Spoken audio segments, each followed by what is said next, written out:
What would you do if, in the middle of a black tie gala, a little boy walked up to the most powerful man in the room and called him Daddy? The chandelier sparkled like stars frozen in time, casting golden ripples across the polished marble floor. In a room filled with tailored tuxedos, glittering gowns, and conversations soaked in power, a small boy, barely 5 years old, wandered in with sneakers that squeaked just a little too loudly for a place like this. He wasn't supposed to be there. And yet, he walked right past celebrities, politicians, and executives without hesitation. At the center of it all stood Jack Callahan, the billionaire pharmaceutical mogul known for his sharp mind, iron will, and untouchable presence. He held a crystal glass in one hand, deep in conversation with 2 governors and a tech billionaire, a smile flickering on his face like a man used to being the center of attention. The boy tugged gently on the sleeve of his tailored suit. Jack turned, surprised. And then, the room stopped breathing. "Daddy," the little boy said, looking up at him with bright, unwavering eyes. "Will you play with me after dinner?" The words dropped like thunder in a sky that had been too calm. A glass froze mid-toast. Another slipped from someone's hand and shattered on the marble. Conversations died mid-sentence. Laughter dried up mid-breath. And at the far end of the ballroom, near the dessert table, Ava Carter nearly dropped the silver tray in her hands. Her knees buckled. Her breath caught. Her heart nearly burst through her chest, because the boy Ethan, her son, had just said the one word she'd spent 5 years praying he wouldn't say aloud. "Daddy." He said it with certainty, with joy, with love. And in front of dozens of people who lived in a world that Ava was never meant to touch. She wasn't a guest at this gala. She wasn't even supposed to be seen. She was just the helper housekeeper in a borrowed black uniform, paid to polish glass, keep her head down, and disappear. But now, her world had exploded in the most public way imaginable. Jack Callahan stared at the boy like he'd seen a ghost. The resemblance was undeniable. The same sharp eyes, same crooked smile, even the way he stood with one foot slightly turned out, the same way Jack always did when thinking hard. He didn't say a word. No one did. Only Ava knew the weight of that moment. Only she knew what had happened that night 5 years ago. Only she had carried the secret through quiet hallways, empty guest rooms, and lonely nights in the small servants' quarters hidden behind the East Wing. She had given birth to Ethan alone, raised him quietly, taught him to be kind, to stay curious, and above all to stay invisible. But children don't stay invisible forever. Ava stood frozen, tray trembling in her hands. Her face was pale, her heart screaming. She didn't even remember crossing the room. Just that somehow she was suddenly beside them. "I'm sorry, sir," she whispered, her voice cracking like glass. "He doesn't know what he's saying. Please, he's just a child." Jack stepped back slightly, confusion twisting into something sharper. His voice dropped into a cold edge. "Who is this boy?" he asked. Ava's mouth opened, but the words wouldn't come. Her hands were shaking. Ethan looked up at her, confused, still smiling. "He's my son," she said finally, barely audible. The words felt like a stone dropped into still water. They echoed. They spread. Someone chuckled in the backlow, mocking. A ripple of murmured laughter followed. A cruel, muffled wave. Jack's face darkened. "Is this some kind of joke?" he snapped. "You bring your child into my event and teach him to call me his father?" "No!" Ava shook her head desperately. "I never told him, I swear." He started noticing things. Jack's voice grew louder, sharper. Then why would he say it? Ethan flinched at the tone. Ava immediately dropped to her knees and wrapped her arms around him, shielding him from the storm. "I'm sorry," she said, voice breaking. "He meant no harm." "He's just a little boy." But Jack didn't respond. His eyes locked onto hers, and for the first time in 5 years, he truly saw her. A memory flickered across his face. A night long ago, fragile and unspoken, a night neither of them ever mentioned again, a night that wasn't love, but wasn't nothing either. He opened his mouth, closed it again. Ava rose slowly, trembling. "We'll go," she whispered. "I'll take him back. Please." Jack's jaw clenched. His voice was low, cold. "Do that." As Ava took Ethan's hand and walked toward the service corridor, she felt the burn of 100 eyes on her back. She wasn't just the help anymore. She was the scandal, the secret. The whisper that would ripple through every corner of that glittering world. Behind her, glasses clinked again. The music resumed. But nothing would ever be the same. Ethan looked up at her as they turned the corner. "Mom, why did he look at me like that?" "Did I do something bad?" Ava stopped. She knelt, brushing his hair gently away from his forehead. "No, sweetheart." "You did nothing wrong." "Then why did he say he's not my dad?" Her voice cracked. But she held his gaze. "Because he doesn't know who you really are yet." Ethan didn't cry. He just nodded like a soldier accepting orders he didn't understand. That night, as Ethan slept in their tiny room behind the east wing, Ava sat on the edge of the bed in her stained uniform, her hands still trembling. The secret she had protected for so long wasn't hers anymore. It now lived in the open, in the heart of a boy who just wanted a father, and in the eyes of a man who had no idea how much had just changed.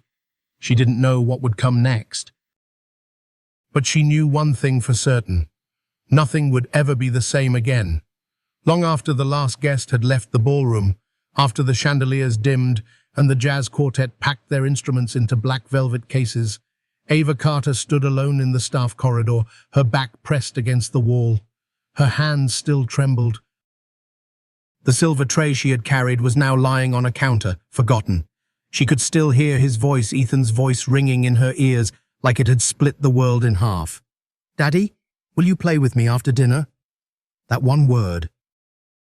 One syllable. It had taken her 5 years to keep it locked away, to protect it like a secret too fragile for air. And just like that, her son had said it out loud. In the most public, impossible, heartbreaking way.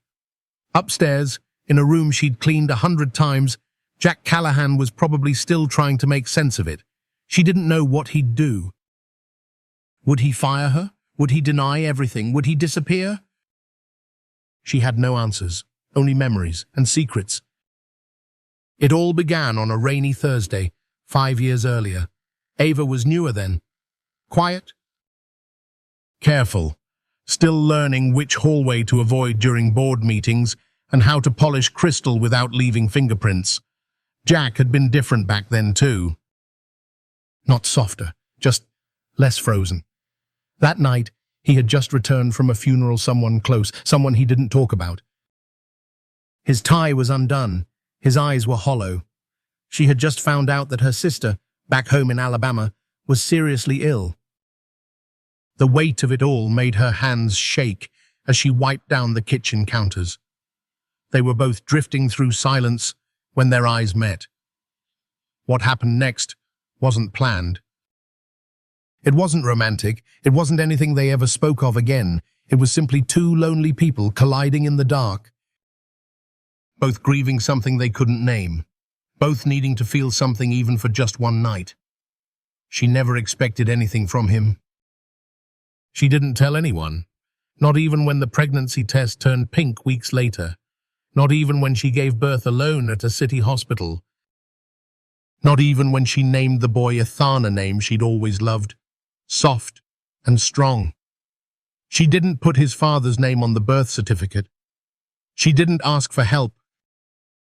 She didn't want to ruin the fragile balance she had carved out in the shadows of someone else's mansion. She just wanted to give her son a safe life. That's all. They lived in a small apartment tucked behind the east wing of the estate, a forgotten staff quarter that barely had heating in the winter. But Ava made it warm. She filled the corners with laughter, second-hand books, hand-drawn stars taped to the ceiling. Ethan never knew he was missing something, because Ava gave him everything. She worked mornings, cleaned evenings, and whispered bedtime stories with a voice full of love and weariness. She kept him away from the main house, taught him to stay out of sight, taught him how to listen through walls but never speak too loud. And for a while it worked. He was small, curious. He'd play with pots and pans and pretend they were spaceships, but children grow, and questions grow with them. At first it was easy to dodge. "Where's my dad?" he'd ask. "He's not around, sweetheart," she'd reply. "But I'm here, and that's enough." But around age 4, he began to notice things. Why don't I have a dad like the other kids in the park? Why does Mr. Callahan look like me? He'd study Jack from a distance, peeking through curtains, watching him walk from his sleek black car to the house. "He walks like me, Mom." Those words had nearly knocked Ava off her feet. One night, she found a crayon drawing on his bed. 2 stick figures, one small, one tall. Same eyes, same smile. Above the taller one, in Ethan's crooked handwriting, was the word, Dad. She sat on the bed holding the drawing, her chest tight with everything she couldn't say. She remembered that night with Jack, the quiet way he looked at her, the grief in his eyes. She wondered if he'd even remember her now, 5 years later. And then she wondered something worse. If he did remember her, would he care? Still, she told herself she could manage it, that she could protect Ethan from rejection, from disappointment, from the truth. She believed naively that if she just stayed in the shadows, the truth would stay there too. But truth doesn't stay buried, especially when it has Jack Callahan's eyes and her stubborn spirit. When the invitation for the Whitmore Foundation Gala arrived, Ava helped prepare for it the way she always did, polishing floors, ironing napkins, scrubbing champagne glasses until they shone like mirrors. She told Ethan to stay inside their little apartment. "Please, baby, tonight is different. Stay here just this once. Promise me." He nodded, and she believed him. But 5-year-olds make promises the way birds sing without knowing how loud they're being. Now, everything had changed. One word had shattered 5 years of silence. And Ava Carter stood at the edge of that wreckage, unsure whether it would bury her or finally set her free. Before the ballroom, before the word Daddy shattered the air, before the chandelier froze mid-sparkle and the eyes of 100 powerful people turned to a child who didn't belong, there was Ava Carter, invisible, unnoticed. A ghost in black shoes and a borrowed uniform. People didn't see her. They saw the polished floor she left behind. They saw the glass of wine she refilled. They saw the fresh linen and the turned-down sheets. But her, she was meant to disappear, and she had learned how to do it well. Ava was born in a small, tired town in Alabama, the kind of place where dreams die quietly behind closed doors and hope is something you pass down like a family recipe. She was the middle child. Her mother cleaned offices at night and waitressed during the day. Her father, well, she never really knew him. By the time Ava was 15, she was raising her younger brother, folding laundry for neighbors, and memorizing ways to stretch $1 into dinner. She wore second-hand shoes to school. She packed leftovers into glass jars. She knew what it meant to count coins at the gas station and still not have enough. But Ava was smart and fierce in a quiet way. She graduated high school with good grades, no connections, and a single bag of clothes. She got on a bus to New York with $57 and a heart full of refusal to end up like every other girl in her town who never left. New York didn't make it easy. She worked wherever she could, diners, laundromats, late-night janitorial shifts. She slept in shared rooms, sometimes on floors, sometimes on couches that smelled like spilled beer and broken promises. She learned to navigate the city like a soldier, head down, steps fast, eyes always scanning. Until one day, a job opened in Westchester County. A mansion. A full-time live-in housekeeping position. Good pay, private quarters, meals provided. She interviewed on a rainy Tuesday, standing across from a man in a crisp suit who barely looked up from his clipboard. "You'll be on call 6 days a week," he said. Ava nodded. "That's fine. You'll keep to your assigned areas. No interaction with guests unless instructed." "Understood." She didn't ask about the owner, didn't care about his name. She just wanted a place to sleep and a little quiet. She got both, and a world she never expected. The estate was massive, the Callahan residence owned by Jack Callahan, the CEO of one of the largest pharmaceutical empires in the country. He was barely around at first. Busy. Cold. Powerful in the way that makes everyone around him straighten their backs. Ava didn't pay attention. She learned to clean without being heard, to move like silence through marble halls. No one asked her name. She never corrected them when they got it wrong. She just worked. And then that night happened. She hadn't planned it. Neither had he. She had just come back from a call. Her sister was in the hospital again, lungs failing, no insurance. Ava had cried in the laundry room, wiping her eyes with a dish towel. Jack had walked in, alone, his suit wrinkled, eyes hollow, carrying a grief he didn't speak. They were both broken in their own way. What passed between them wasn't pretty. It wasn't anything she would call love.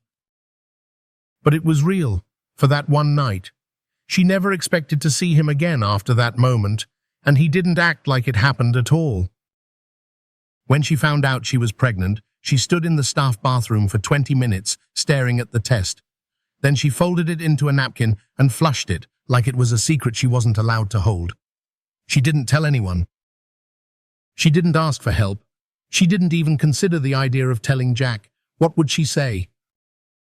What could she ask for? He hadn't even said goodbye.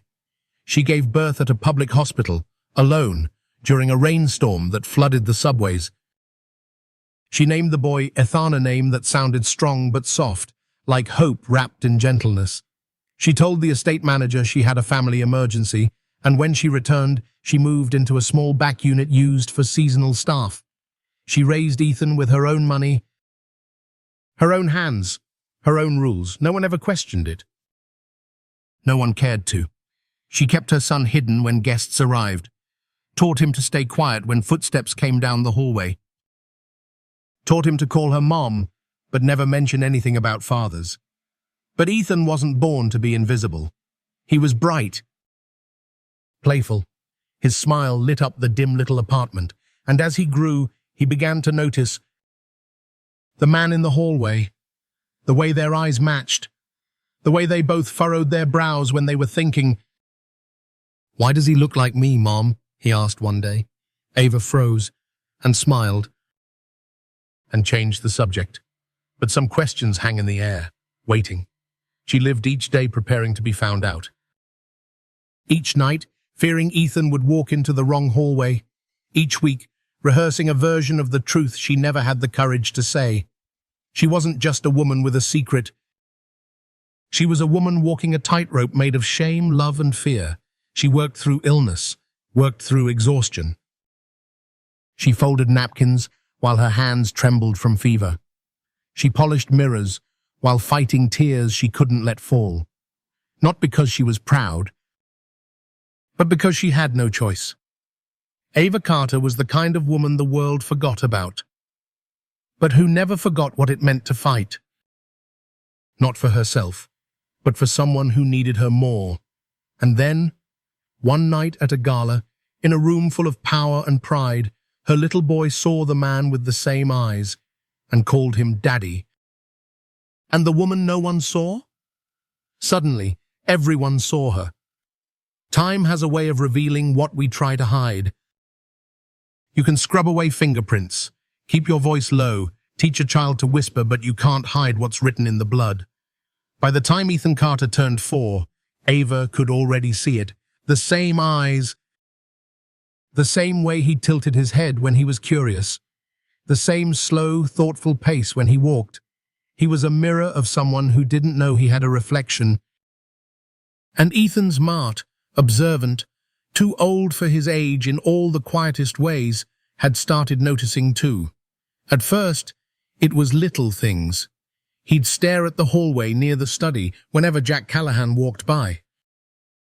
Not with fear, not even with curiosity, with recognition. Like something in him had found a pattern and was trying to name it. One evening, after dinner, Ethan sat cross-legged on the floor, coloring quietly while Ava folded laundry nearby. He was unusually silent. "Sweetheart," she said softly, "everything okay?" He didn't look up. "Mom, who is Mr. Callahan?" Ava's hands paused mid-fold. Her heart did too. "He's the man who owns the house," she replied carefully. "Is he your boss?" A beat of silence. "Yes." "Then, is he my boss too?" Ava gave a gentle smile, her voice steady despite the ache beneath it. "No, baby. You don't have to work for anyone." Ethan stared at his drawing. 2 stick figures holding hands. One had Ava's curls, the other had Jack's square shoulders.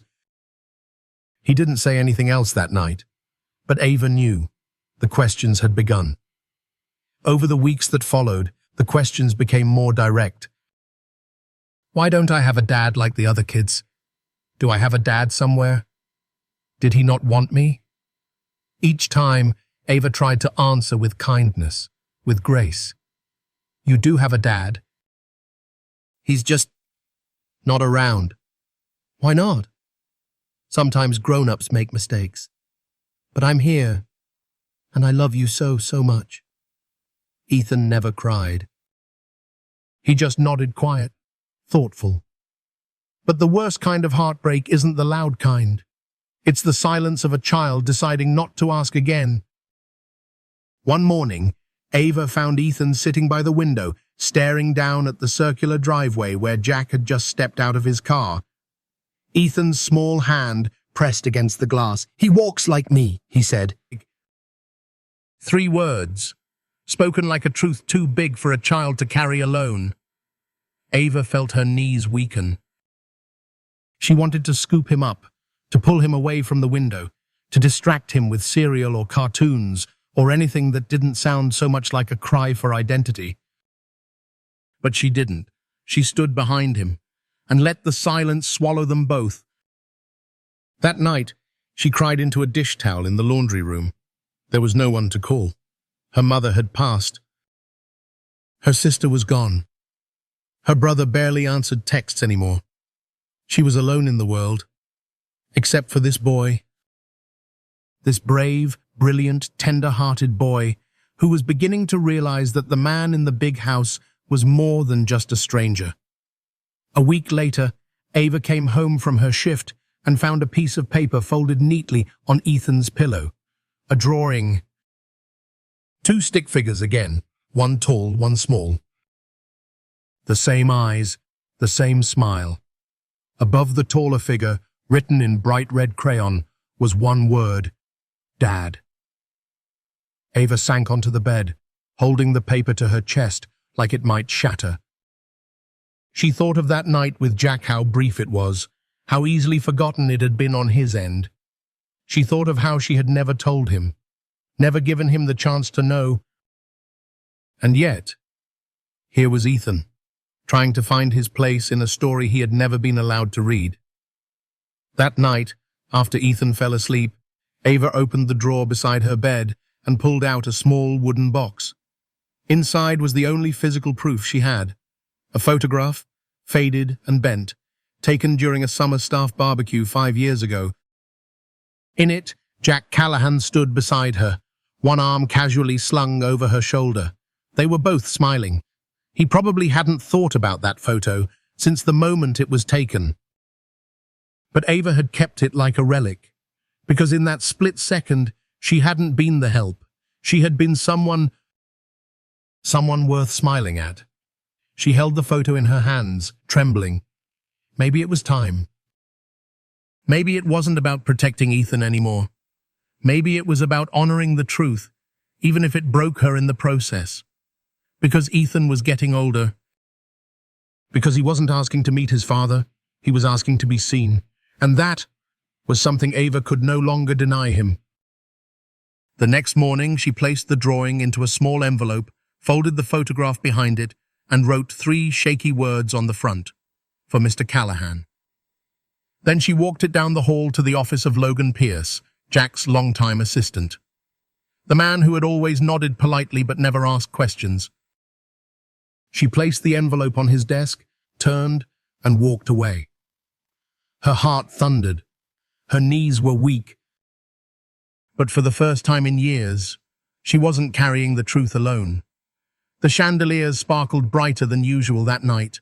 It was the Whitmore Foundation Gala, an annual event filled with sharp suits, long gowns, and smiles that didn't quite reach the eyes. Politicians, CEOs, venture capitalists, and magazine editors filled the marble hall, drinking aged wine and making promises they would forget by morning. Ava Carter had polished every inch of that room. She had folded napkins into swans, ironed every tablecloth until they were crisp as new bills, memorized placement charts, flower arrangements, even which guests preferred lemon in their water. She moved like a shadow, graceful and unnoticed, just as she had been trained to. No one saw her. They saw the results of her work, not the woman. And she was fine with that. She had to be, especially tonight. Because tonight, she had one rule for herself. One mission. Keep Ethan away. Before heading into the hall, Ava had knelt down in their tiny staff apartment and cupped Ethan's face with both hands. "Sweetheart," she said softly, "I need you to stay here tonight. No peeking. No wandering. Just this once, okay?" He nodded, his brown eyes wide and solemn. "I promise, Mommy." Ava kissed his forehead and held onto his hand for a second too long. Then she left. But promises, as she had learned, are fragile things, especially when made by 5-year-olds who don't yet understand the weight of the world they're not supposed to enter. The gala had been in full swing for over an hour. A string quartet played in the corner. Waiters moved like dancers with trays balanced high. Champagne flowed, laughter rippled. At the center of it all stood Jack Callahan, every inch the image of wealth and authority. He wore power like a tailored suit, which, of course, it was. He spoke to 2 governors and a tech billionaire, glass in hand, smile practiced, eyes alert. He didn't know his world was about to be cracked open from the ground beneath him. No one noticed at first. A soft tap-tap-tap echoed faintly across the marble. Little sneakers. Small feet, a child, walking calmly through the crowd like he belonged there. Ethan, he didn't run, he didn't shout. He simply walked, past crystal chandeliers, past trays of oysters and foie gras, past every adult who didn't know what to do with a child at an event like this, until he reached Jack. He tugged gently at the sleeve of his expensive jacket. Jack turned, and time stopped. The music didn't stop, but everyone else did. The child looked up, wide-eyed and hopeful. "Daddy," he said with a soft smile, "will you play with me after dinner?" The glass in Jack's hand almost slipped. A senator's wife gasped. A wine glass dropped and shattered somewhere to the left. Someone laughed awkwardly, nervously, unsure if this was performance art or disaster. But Ava froze. She had just stepped into the back of the room to clear a tray when she heard it. The voice. That voice, calling a man daddy, calling Jack Callahan daddy. She couldn't move. The silver tray in her hands trembled. Her lungs forgot how to breathe. Her secret of life's greatest truth and greatest fear had just spoken itself into existence. And there was no taking it back. Jack stared at the boy, his brow furrowed. He didn't respond, didn't kneel down, didn't smile. His face was unreadable, cold, dangerous. Ava snapped back to life. She rushed across the room, weaving between shocked guests, her apron flaring behind her like a flag of surrender. "I'm sorry, sir," she said, breathless. "He doesn't know what he's saying. Please. He's just a child." Jack stepped back, his voice low, sharp. "Who is this boy?" Ava's voice caught in her throat. She looked down at Ethan, then back up. "He's my son." A silence heavier than chandeliers settled over the room. Jack's jaw tightened. "Your son," he repeated, slow and hard. "Yes," Ava whispered.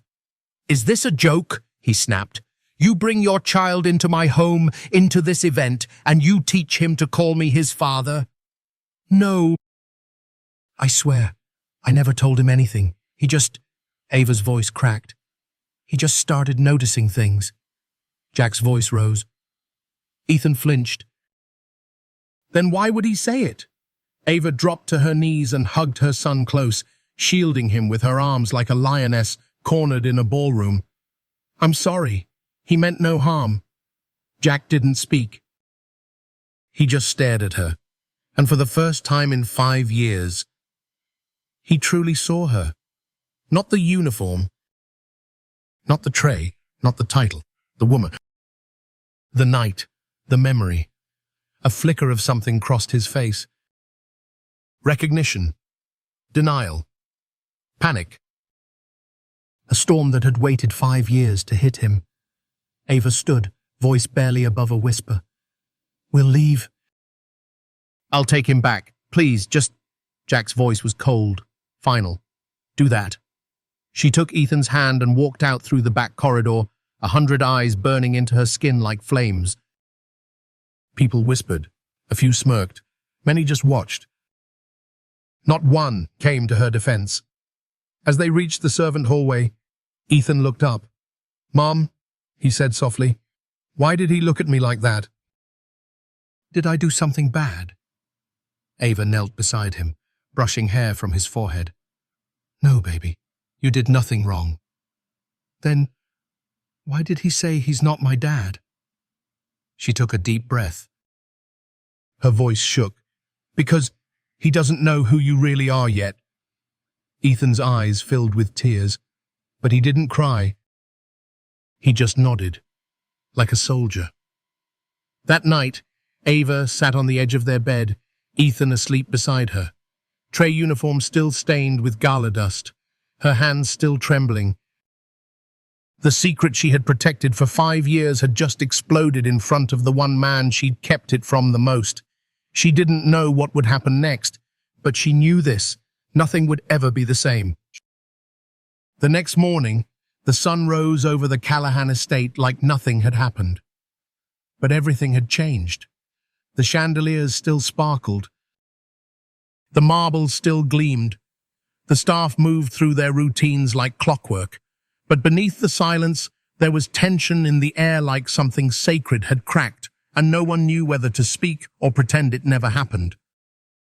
And Ava Carter, alone in her staff quarters, sat at the edge of her bed holding a pen she hadn't used in years, a piece of paper, a photograph, a truth she could no longer carry alone. Ethan was still asleep, curled up beside her like nothing had broken inside him the night before. But Ava knew better. His world had tilted. He just didn't know how to say it out loud yet. And Jack Callahan, had looked at her like a stranger. A threat. Like her son, his son was a scandal, not a child. But Ava had seen something else in his eyes, too. A flicker, a memory, something he hadn't expected. Something he couldn't deny. She opened the drawer and took out the photograph, the only one she had kept, 5 years ago. A staff garden party. Jack had smiled at her, one arm casually slung over her shoulder. The only time he ever looked at her like she wasn't invisible. She had kept the photo hidden away all these years, folded between Bible pages and tucked behind worn pay stubs. Not because it meant romance, but because it was proof. Proof that it had been real, if only for one night. Now it was all she had. She placed the photo gently into an envelope, and then she began to write, not with anger, not with blame, just honesty. Her hand shook as she wrote the words, but her voice on paper was clear. Jack, I never expected you to know. I never asked you to care. That night wasn't planned for either of us, and I don't regret it, even if I was the only one who remembered. I just wanted to protect him, to protect Ethan, from the weight of being unwanted. But he's not unwanted. He's bright and kind and brave. He didn't say Daddy to shame you. He said it because he sees something in you that feels like home. I never taught him that. He just knew. At the bottom, she signed her name, Ava. And beneath that, she wrote, his name is Ethan. She sealed the envelope with care. Then, she walked down the hall to the administrative wing, her hands cold, her steps slow. Outside the door of Logan Pierce, Jack's longtime assistant, she hesitated. He had always been polite, efficient, a man who kept secrets simply because he never asked questions. She placed the envelope on his desk, quietly, then turned and walked away. She didn't expect anything, not a call, not a meeting. Not forgiveness, just maybe acknowledgement. Logan didn't open the envelope right away. He saw the handwriting, recognized it instantly. He had known Ava for years. Steady, silent, invisible by design. But something about the way the envelope was sealed, the curve of the name on the front, made him pause. When he finally opened it, the photograph fell into his hand first, then the note. His breath caught, because even without knowing the full story, he saw the boy's eyes in the photo. The boy who had stood in the middle of the gala and called Jack Callahan Daddy. He slipped the envelope into his briefcase. And that afternoon, while Jack was reviewing contracts in his study, Logan knocked once. I think you need to see this, he said. Jack didn't look up right away. He was tired. The gala had left him rattled, though he'd never admit it out loud. But something in Logan's tone made him set the papers down. Logan handed him the envelope without a word. Jack opened it, read the note once. Then read it again. He looked at the photo. Himself 5 years younger, smiling with Ava.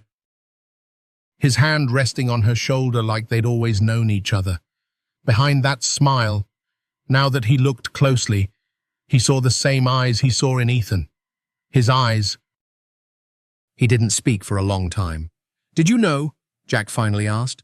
Logan shook his head. No, but I suspected. After the gala. Jack didn't say another word.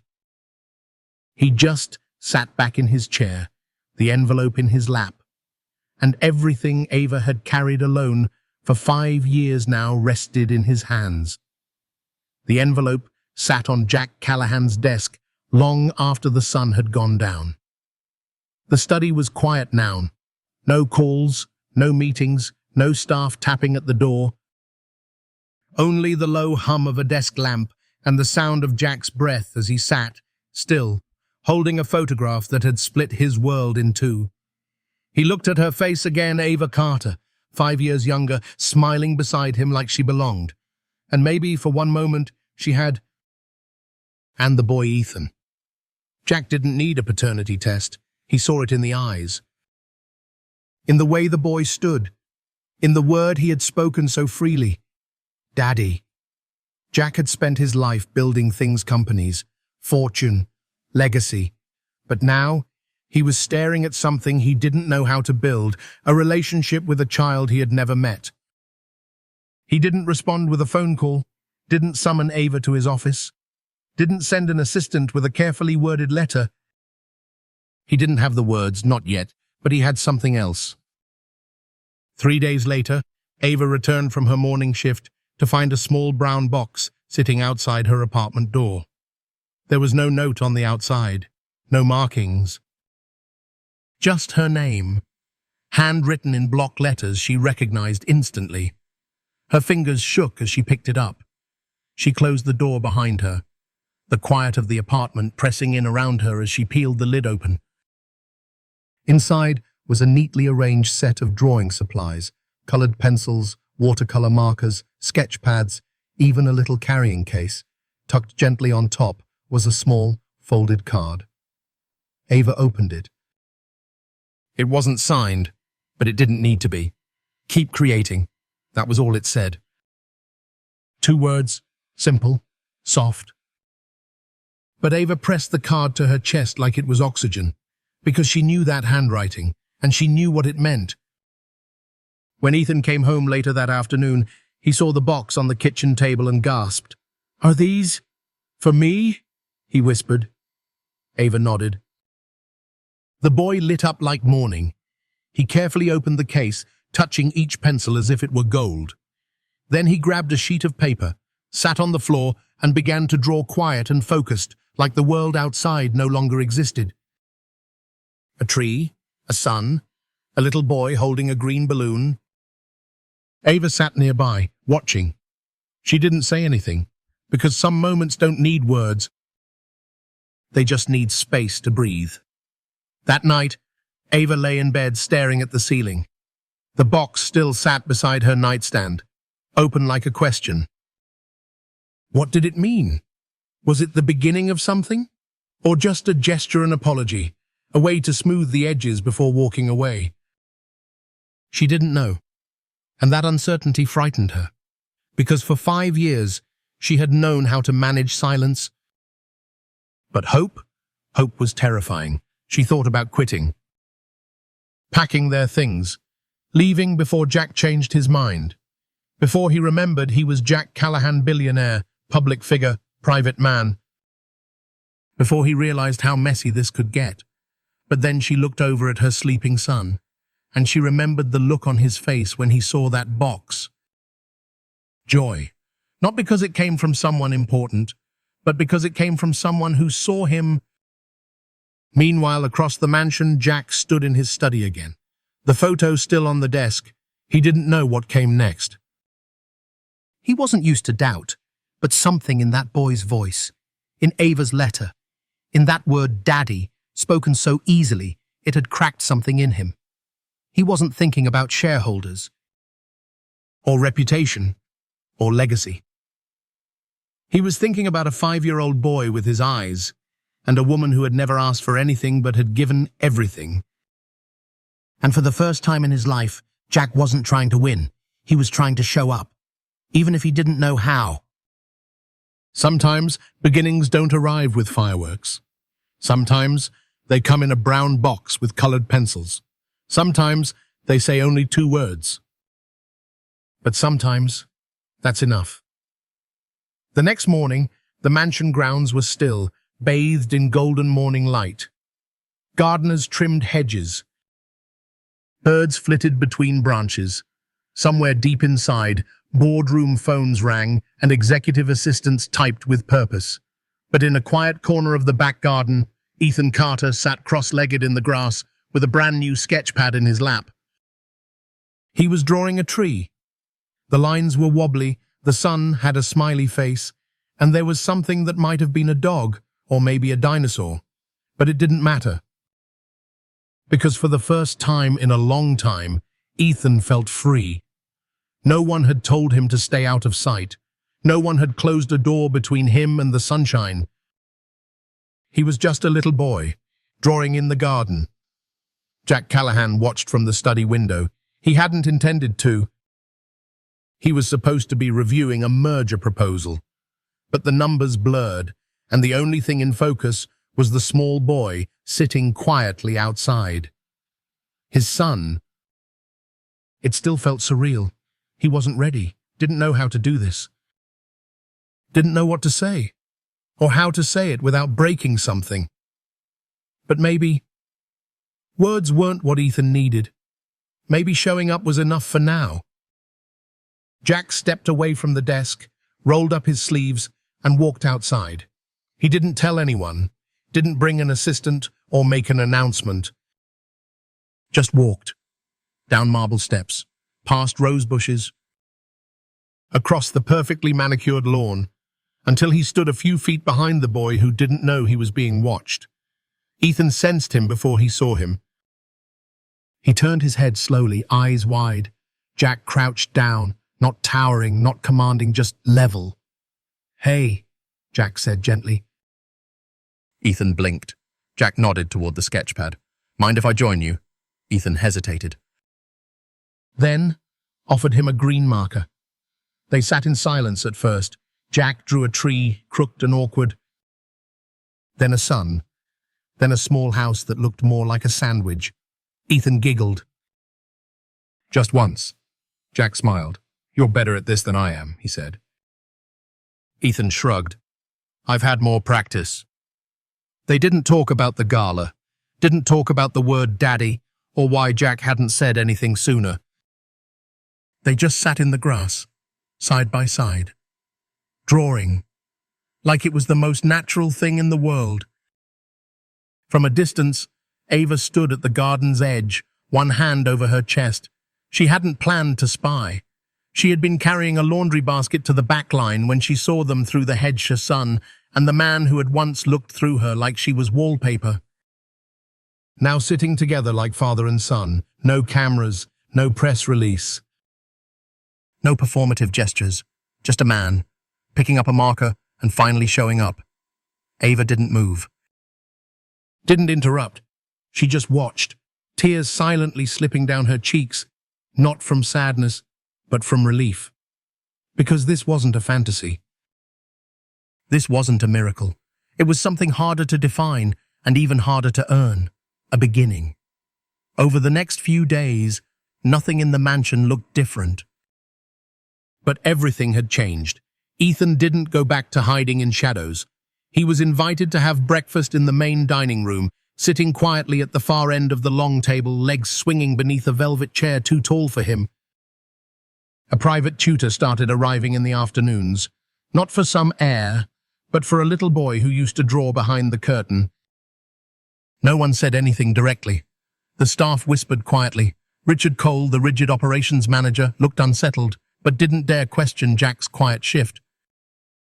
Even Logan Pierce, who had seen everything, only nodded at Ava in the hallway with a warmth she had never seen from him before. And Jack? He kept coming back. Not every hour, not in grand gestures, but he showed up during reading time. Sat beside Ethan during afternoon walks, listened when the boy explained why purple dinosaurs made the best friends, and Ethan... He beamed, not because he had a rich dad now, but because finally someone saw him. Truly saw him. Ava continued her work, still folding, sweeping, polishing. But now, when she walked through the halls, people moved aside. Made space, not for a maid, but for a mother, who had fought like hell to protect what mattered most. There were no headlines, no photo ops, no grand statement from the Callahan family. The world kept turning, and yet, inside the mansion, something subtle, something powerful was taking root. Ethan Carter, once a secret behind service hallways and closed doors, was now a part of the rhythm of the estate. Each morning, he ate breakfast in the main dining room, feet swinging, his plate set beside a place card that simply read, Ethan. Each afternoon, a tutor arrived not because Jack Callahan was trying to mold an heir, but because a boy deserved to learn. Not in hiding, not in silence, but in light. Ava Carter still wore the same uniform, still polished the same stair rails, still folded the same linen napkins with quiet precision. But when she passed in the hallway now, people looked at her. Not down at her, not through her, at her. They moved aside, they said hello, they nodded, some out of respect, others out of guilt. And that was enough, because Ava never wanted a throne. She never wanted a title. She didn't need a ring. She didn't need a room in the main house. All she had ever wanted was for her son to belong. And now he did. One afternoon, Ava found herself outside, sitting on the garden bench where Ethan and Jack had drawn together for the first time. The sketch pad still lay open beside her, filled with bright crayon dreams, stick figures. Trees, a lopsided house. One drawing showed 3 people holding hands. She traced her fingers gently across the page. She didn't cry. She just breathed. For the first time in years, she felt like she could. That evening, Jack found her in the garden just after sunset. He didn't wear a suit. Didn't come with papers or decisions. Just a man with rolled sleeves and uncertainty in his eyes. "Mind if I sit?" he asked. Ava nodded. They sat in silence for a long moment, listening to the chirp of crickets and the far-off hum of the estate generator. "I've been thinking a lot," Jack said quietly. Ava didn't answer. She let him speak. "I don't know what I expected when I saw him that night. I was angry, confused, scared maybe." He paused. "But I keep thinking about what you wrote, about how he just knew." Ava turned to him then. "He did," she said softly. "I never told him. He saw it in you, the way only a child can." Jack looked down at his hands. "He deserves more than a sketch pad and breakfast." Ava nodded, her voice steady. "He deserves to be loved, that's all." Jack looked at her. "You're not asking me for anything?" She shook her head. "No, I never was." That answer seemed to break something in him, not in a painful way, but in the way that allows something new to form. "I don't know how to do this," he admitted. "Neither do I," she replied. "But he doesn't need perfect. He needs present." They sat in silence again, but this time it wasn't heavy. It was honest. A space between 2 people who had been broken and were trying, quietly, to heal for the sake of someone small and bright. The next morning, Ethan was waiting at the garden gate, sketchpad in hand. When Jack arrived, Ethan ran up with a grin and said, "I drew a dragon with your face." Jack laughed, crouched down and said, "Can I be a dragon who brings snacks?" Ethan considered. "Only if you can fly." "I'm working on it," Jack replied. And somehow that was enough. Ava watched from the balcony above. She didn't wave, didn't interrupt, just watched the boy she raised, being seen, not hidden, not pitied, just loved. No press release was ever sent. No announcement made. There was no viral story, no family photo on magazine covers, no exclusive interviews. And yet, something extraordinary had unfolded in the quiet spaces between what the world considered newsworthy. Ethan Carter, once hidden behind staff doors, now belonged in the sun. Each morning he ran to the garden with his sketchpad tucked under his arm, ready to draw dinosaurs, dragons, or whatever his imagination stirred up that day. Sometimes Jack Callahan was already there, sitting on the bench, tie loosened, sleeves rolled up, coffee cooling beside him. Other times Jack arrived late, pretending to tiptoe as Ethan giggled and pointed out the rules of the art zone. They didn't talk about DNA, or legacy, or who owed what. They talked about trees that could walk, and dragons with snack packs, and how green crayons always run out the fastest. Ava Carter continued her work in the house. She still folded sheets with care, still scrubbed baseboards most people never looked at. But everything had changed. Not in her title, not in her paycheck, but in how she was seen. People greeted her now. They made room for her in narrow hallways. Logan Pierce nodded when he passed. Even Richard Cole, who once wouldn't glance twice at her, now moved with the uncomfortable respect of a man learning something new about humility. But Ava didn't need apologies. She didn't keep score. She had already won. One evening, she found Ethan asleep on the couch, a crayon still in his hand. Next to him lay a new drawing. 3 figures holding hands beneath a tree, one with curls like hers, one tall with a tie and a coffee cup, and one small smiling with a green balloon. Ava traced her fingers over the crayon lines. There was no title, no explanation. but she knew exactly what it meant. Later that week, Jack found her on the back patio, watching the sun dip low behind the trees. He stood beside her for a moment, hands in his pockets, not saying anything. Then quietly he asked, "Do you ever regret not telling me sooner?" Ava took a breath. "I used to," she said, "when he asked about you, when I didn't know how to answer." She looked at him then. "But maybe he needed to find you his way. Maybe we all did." Jack nodded slowly. "I think you're right." They stood there, shoulder to shoulder, the silence between them no longer full of fear, just peace. There was no fairy tale ending, no happily ever after in the traditional sense. Jack didn't propose. Ava didn't move into the main house. There was no sudden windfall or mansion wing renamed in Ethan's honor. But there was something better. Consistency, presence. Jack showed up. Not just once, but again, and again, and again. Ethan laughed louder now. He asked more questions. He drew bolder, messier pictures. He no longer whispered "Dad" like a forbidden word. He said it naturally, softly, but with joy. And when he did, no one corrected him. Ava still didn't ask for anything. But when she walked through the garden and saw her son running toward a man who used to be a stranger, and when she heard that man laugh, truly laugh, as he lifted Ethan high in the air, she knew she didn't need more. Because sometimes the greatest victories don't come with trophies. They come with mornings that begin in peace, with a child who feels safe, with love that doesn't need to be earned, only shared, and with the quiet understanding that she did it. She got her son there. Not through power, not through money, but through truth, courage, and an unwavering, invisible strength. Life lesson. What love looks like in silence. Sometimes love doesn't shout. It doesn't arrive with flowers or grand gestures. Sometimes love shows up in the form of a crayon drawing left on a pillow.